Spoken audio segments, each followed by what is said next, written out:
कैसे हैं आप सभी। आई होप कि बहुत ही अच्छे होंगे और अच्छे से स्टडी कर रहे होंगे। तो आज के इस वीडियो में हम क्लास 10th का प्रश्नावली 2.2 का प्रश्न क्रमांक 1 का भाग चौथा से हल करना शुरू करेंगे। तो शुरू से अंत तक बने रहिएगा। क्वेश्चन बोला है कि निम्न द्विघात बहुपद के शून्य ज्ञात कीजिए और शून्यकों तथा गुणांकों के बीच के संबंध की सत्यता की जाँच भी कीजिए। तो चलिए हम सॉल्व करते हैं। तो हम लिख लेंगे बाबू हल। ठीक, यहाँ पे क्वेश्चन दिया है कि 4u² प्लस के 8u। अब देखिए बाबू, इसको हल करना बहुत ही आसान है।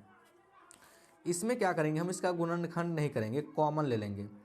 4 एकम 4, 4 दूना 8, इसमें 4 से भाग जा रहा है और u² 2 का यहाँ पे एक है ना, तो इसमें 4u कॉमन ले लेंगे। ठीक ना, तो 4u इसमें से कॉमन लेंगे तो क्या बचेगा, u बचेगा, प्लस है तो प्लस 4u से इसमें भाग करेंगे तो 2 से भाग जाएगा। ठीक, चलिए अब हमको बाबू इस दोनों का शून्यक निकालना है। तो लिखेंगे हम यदि 4u बराबर हम 0 मान लेंगे। शून्यक निकालना है तो 0 मान लीजिए, है ना। अब देखिए u के गुना में 4 है तो u बराबर हो जाएगा 0/4, है ना। अगर हम 4 से अगर हम भाग अगर 0 में दें तो u बराबर क्या आएगा बाबू, 0 आ जाएगा। ठीक, चलिए फिर लिखेंगे यदि u प्लस 2 बराबर क्या मान लेंगे हम, 0 मान लेंगे। शून्यक निकालना है इसलिए, है ना। तो देखते हैं कि 2 प्लस में है तो बराबर के हम इस साइड लाएंगे तो क्या आ जाएगा बाबू, माइनस में आ गया, है ना। तो देख रहे हैं कि 2 शून्यक मिल गया, एगो u बराबर 0 मिल गया और u बराबर -2 मिल गया। तो हम लिखेंगे अतः शून्यक, हम इसको अल्फ़ा मान लेंगे कि अल्फ़ा बराबर 0 है और बीटा बराबर -2 है। कोई दिक्कत नहीं। इसको अल्फ़ा मान लिए, इसको बीटा मान लिए। ठीक ना बाबू। उसके बाद यहाँ लिखेंगे हम जांच। ठीक, तो जांच कैसे होगा, तो आप जानते हैं बाबू कि शून्यकों का योग अल्फ़ा प्लस बीटा बराबर क्या होता है, -b/, होता है ना। तो यहाँ b और a का बात बोला है तो बाबू आपको a का मान निकालना होगा, फिर b का मान निकालना होगा, फिर आपको c का मान निकालना होगा। ठीक ना। तो यहाँ पे हम देख रहे हैं बाबू कि जो समीकरण है मेरा दिया हुआ, जो बहुपद दिया हुआ है 4u² प्लस के 8u, तो आप जानते हैं कि द्विघात बहुपद का व्यापक रूप होता है as² प्लस के bx प्लस के c होता है। ठीक ना बाबू। तो जो x² का गुणांक हुआ ये मेरा a का मान होगा, जो x का गुणांक हुआ मेरा b का मान होगा और जो संख्या हुआ वो मेरा c का मान होगा। ठीक ना। तो u के आगे 4 है तो ये मेरा a का मान हो गया, तो a बराबर 8 हो जाएगा। ठीक है, u के आगे 8 है तो b बराबर क्या हो जाएगा, 8। यहाँ पे संख्या नहीं दिया हुआ है। ठीक ना बाबू, तो क्या हो जाएगा, c का मान 0 हो जाएगा। तो a बराबर मेरा 4 हो गया, b का मान 8 हो गया और c का मान 0 हो गया। तो हम अभी बताएं आपको कि जानते हैं कि आप कि शून्यकों का योग अल्फ़ा प्लस बीटा बराबर क्या होता है, -b/, होता है। ठीक ना। तो अल्फ़ा का मान क्या है बाबू, तो 0 है और बीटा का मान क्या है, -2 है। माइनस लगा है तो माइनस लगा लीजिए। b का मान क्या है, तो 8 है और a का मान क्या है, तो 4 है। ठीक ना। -2 में अगर 0 जुड़िएगा तो -2 रहेगा। ठीक ना। अगर इसको 4 से कटाएंगे तो 2 से कटेगा, तो माइनस गुना कर देगा तो क्या आ गया, -2। ठीक ना। अगर दोनों बराबर आ गया तो सही है। उसके बाद आपको जांचना है कि शून्यकों का गुणनफल अल्फ़ा इंटू बीटा बराबर क्या होता है, c/e होता है। ठीक ना। तो यहाँ पे लिखेंगे हम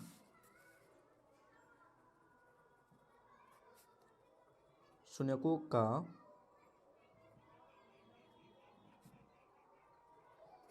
गुणनफल अल्फ़ा इंटू बीटा बराबर क्या होता है, c/e होता है ना। तो अल्फ़ा का मान क्या है बाबू, 0 है, बीटा का मान क्या है, -2 है, c का मान आपका क्या है, c का मान 0 है और a का मान 4 है। तो c का मान 0 और a का मान 4। -2 का गुना अगर 0 से करेंगे तो 0 होगा, 4 का भाग 0 करेंगे क्या हो जाएगा, 0 हो जाएगा। ठीक ना। तो देख रहे हैं कि दोनों बराबर है, ये मेरा सत्यापित हो गया। ठीक ना। अब चलिए हम पाँचवें भाग को बहुत ही अच्छी तरीके से सॉल्व करते हैं। तो देखिए बाबू, पाँचवा भाग बोल रहा है t² - 15, है ना। तो यहाँ पे हम लिख लेंगे हल। ठीक, लिखेंगे t² माइनस के 15 और बराबर का हम 0 मान लेंगे, ठीक ना। अब चलिए बाबू इसको बहुत ही अच्छी तरीके से सॉल्व करेंगे हम, याद चलेगा। अब हम लिखेंगे टी स्क्वायर। अब ये माइनस में है ना, तो बराबर के इस साइड लाइएगा तो प्लस में आ जाएगा, ठीक ना बाबू। अब चलिए हमको निकालना है टी का मान, ठीक ना। तो यहाँ पे देख रहे हैं कि टी स्क्वायर है, तो हम यहाँ पे लिखेंगे टी। अब स्क्वायर को तो हटा दिए, तो जब स्क्वायर हटता है बाबू तो बराबर के इस साइड आने के बाद क्या होता है, प्लस माइनस और रूट लगा देता है संख्या पे, समझे बात। जैसे ही स्क्वायर हटेगा तो बराबर में क्या आ जाएगा, प्लस माइनस और रूट लग जाएगा, ठीक ना। तो हमको इससे ये समझ में आया कि टी का जो मान है ना, एक प्लस का रूट अंदर 15 है और एक माइनस में है। ये क्या है, प्लस माइनस है ना, समझ में आया। तो हम यहाँ पे लिख लेंगे बाबू कि अतः शून्य का हम एक को हम अल्फा मान लेंगे कि एक प्लस में 15 है, एक अल्फा बराबर, और एक को हम बीटा मान लेंगे कि माइनस का रूट अंदर 15 है, ठीक ना। अब हमको शून्य निकलने के बाद हम लोग क्या करते हैं, जांच करते हैं, लिखेंगे जांच। उसके बाद जांच करने के लिए ए का मान निकालना होगा, बी का मान निकालना होगा और सी का मान निकालना होगा। तो आप द्विघात आप जानते हैं, इसका द्विघात बहुपद का व्यापक रूप होता है ए एस स्क्वायर प्लस के बी एक्स और प्लस का सी होता है, ये होता है।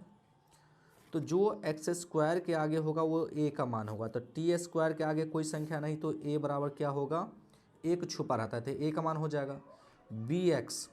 तो यहाँ पे तो टी दिया ही नहीं है, नहीं ना दिया है, तो बी बराबर क्या आ जाएगा बाबू, 0 हो जाएगा। सी का क्या होता है, जो संख्या होता है मेरा सी का मान होता है, तो माइनस का 15 आ जाएगा, है ना। तो कहने का मतलब ए बराबर 1, बी बराबर 0 और सी बराबर माइनस का 15, ठीक ना। तो उसके बाद हम लिखेंगे बाबू शून्यकों का योग अल्फा प्लस बीटा बराबर क्या होता है, माइनस के बी बाई ए होता है, ठीक ना। तो अल्फ़ा का मान क्या है बाबू, रूट अंदर आपका 15 है, ठीक, प्लस है तो प्लस। बीटा का मान है माइनस का रूट अंदर 15, बराबर है तो बराबर। अब देखिए बाबू यहाँ माइनस लगा है तो माइनस लगा लीजिए, बी का मान क्या है तो 0, तो 0 रख दीजिए कोष्ट में, है ना। और ए का मान क्या है, 1 है। तो देखिए बाबू इसे अगर रूट माइनस के, मान लीजिए माइनस के रूट अंदर 15 एक प्लस का है ना, तो अगर घटाइएगा तब 0 आ जाएगा, 1 से भाग करेंगे ये भी 0 आ गया, तो देखना है कि दोनों बराबर आ गया, है ना। चलिए उसके बाद हम गुणनफल करेंगे, तो लिखेंगे शून्यकों का गुणनफल अल्फ़ा इंटू बीटा बराबर क्या होता है, सी बाई ए होता है, ठीक ना। तो अल्फ़ा का मान क्या है कि आपका रूट अंदर 15 है, ठीक ना। तो लिखेंगे हम रूट अंदर 15, बीटा का मान है रूट अंदर 15, ठीक। चलिए सी का मान है आपका माइनस का 15 और ए का जो मान है बाबू 1 है। सी का जगह पे क्या आ गया, माइनस का 15 और ए के जगह पे क्या आ गया, 1। रूट अंदर 15 गुने रूट अंदर 15 बाबू कभी भी 15 ही होता है, ठीक ना। तो माइनस लगा था तो माइनस लगा दिया। कभी भी आप याद रखिएगा बाबू कि जैसे रूट अंदर 3 गुने रूट अंदर 3 अगर बोल दे तो कभी भी 3 ही आएगा ना। रूट अंदर 2 गुने रूट अंदर 2 कभी भी क्या आएगा बाबू, 2 ही आएगा, ठीक ना। चलिए इसी प्रकार हम आ गया, 1 से भाग करेंगे तो क्या आएगा, माइनस का 15 ही आएगा, ठीक। तो देख रहे हैं कि दोनों बगल बराबर आ गया, यहाँ भी बराबर आ गया, यहाँ भी बराबर आ गया, है ना। तो ये मेरा प्रूव्ड हो गया। अब चलिए बाबू हम छठे भाग को सॉल्व करते हैं। देखिए बाबू छठा भाग है 3x square minus x minus का 4। तो आप पहले तो आप हल लिख लीजिए, ठीक। लिखेंगे 3x square minus x minus का 4, ठीक ना। अब चलिए बाबू इसका क्या करना है, हमको गुणनखंड करना है। तो आप लोगों को हम बताए थे गुणनखंड करने का नियम होता है प्रथम पद गुने तीसरा पद। तो प्रथम पद है बाबू 3 और तीसरा पद है कितना, 4। तो कितना आएगा, बराबर 12 आएगा। तो कहने का मतलब बाबू गुणा करने पे तो 12 आना चाहिए, घटाने पे माइनस का 1 आना चाहिए, एक्स के आगे 1 छुपा है ना, घटाने पे क्या आना चाहिए बाबू, माइनस का 1। तो दो ऐसे संख्या हमको चुनना है जो गुणा करने पे 12 हो और घटाने पे क्या हो, माइनस का 1 हो।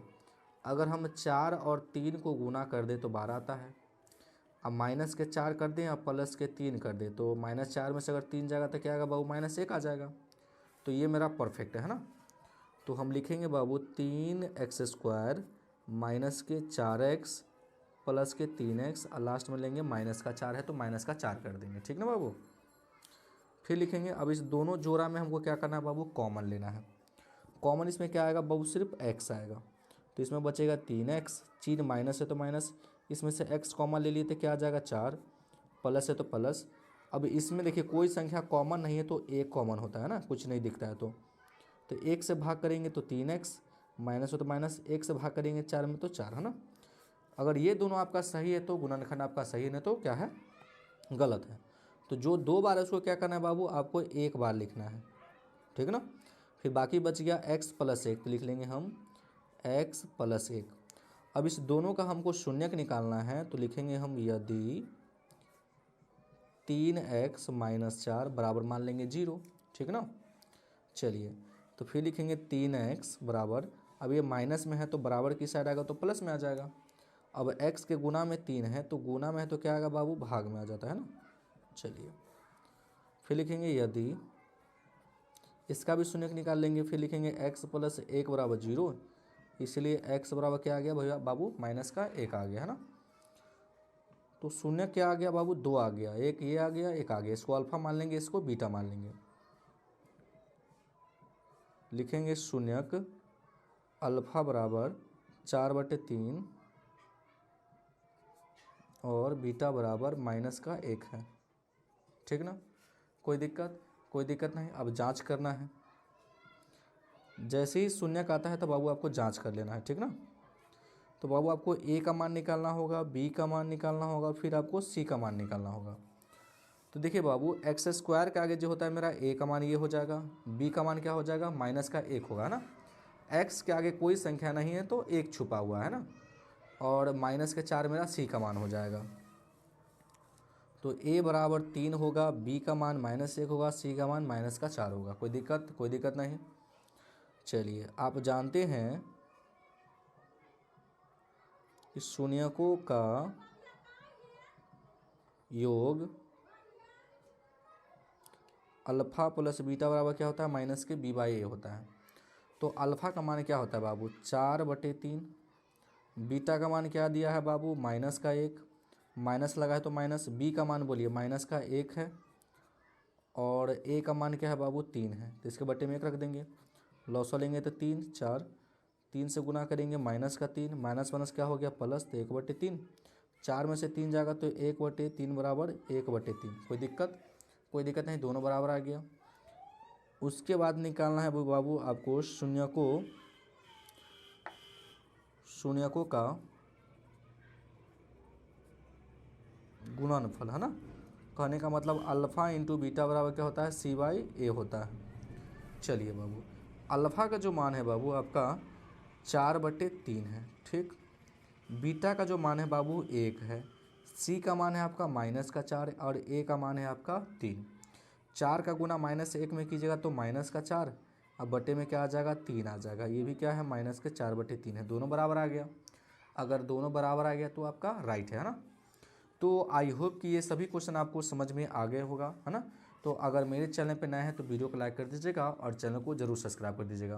वीडियो देखने के लिए बहुत बहुत धन्यवाद।